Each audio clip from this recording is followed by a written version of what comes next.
Uh, Basti is now the city mayor, your youngest. How is he doing, and do you still mentor him? Well, he's busy, I think, because he comes home late, just like me when I was city mayor. So many things to do outside of the office and inside. When you're working on the daily routine, tapos yung mga ibang problema, gawin mo doon sa labas ng City Hall.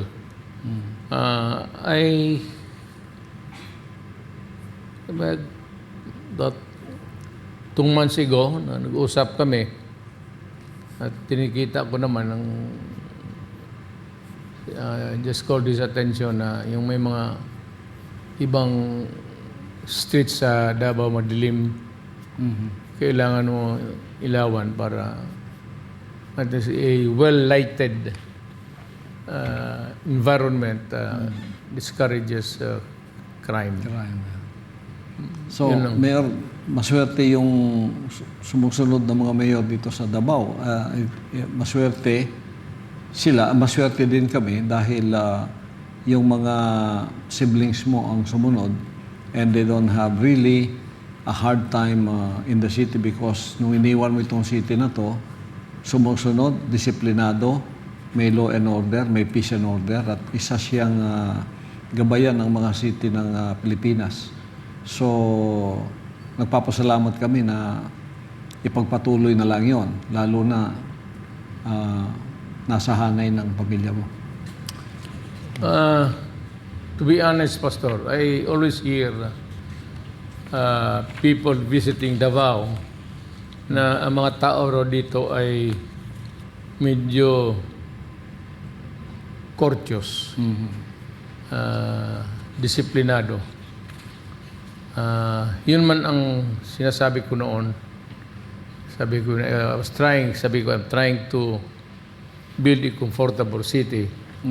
But in order to welcome the investors and all visitors, we have to show this kind of attitude, respeto sa kapwa-tao, na huwag masyadong, meron kasi ibang probinsya na pag hindi ka taga roon, parang they adapt the hostile attitude, parang ganon. Wala dito sa Davao yan. We welcome all visitors. And I see that nagre-respeto naman yung mga tao dito sa kapwa nila Pilipino. And I'm happy with what I have originally conceived to be what should be the proper attitude of the community vis-a-vis with the visitors and foreigners coming in. At so makita natin, Mayor, na busy ng Davao. Maraming nag-migrate dito at marami ang lumipat. At naging busy na yung natin, yung traffic. Makita mo yung development. Grabe ang development natin. We cannot cope up with we cannot expropriate San Pedro because we cannot do it. Mabutit na lang, relatively, a new city as compared with the others. For example, like Cebu, na makitig talaga. Davao was a city that was growing with after the war, was growing with the times, and lahat nagpuntahan dito. Actually, Pastor, I think that Davao City, what you see now, is the handiwork of the migrants. Yes. Yung nagpunta dito noon, who came to settle down. Because, there is no such thing as a original Visayan in Mindanao. If you are in Mindanao and your mother tongue is Bisaya, Cebuano, obviously, you come from Cebu. Yes. Oo. Na kung mga Ilonggo, Pangpangueño, gaya ninyo.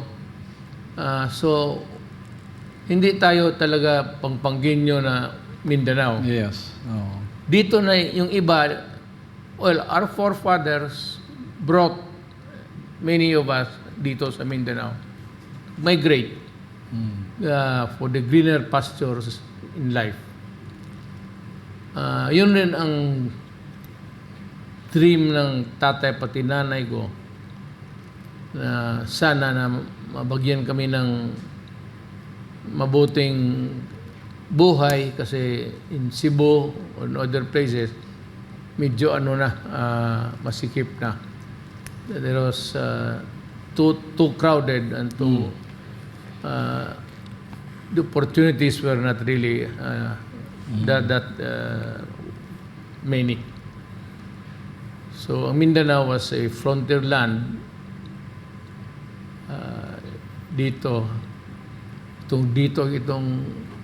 Itong kingdom na ito, medyo gubat pa to noon. 1949, 1950. Tama kayo. Dito pa pinag-hunting noon ng Mga ibon. Oo. Now, ngayon, in my moments of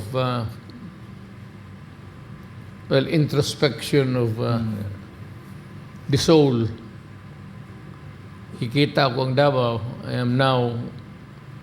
I was brought by my parents at the age of 6 years old. I am now 77. Next month I'll be 78. Next year I will be 79. Following year I will be 80. I really do not know how I can cope up with the changing times. But in the hindsight,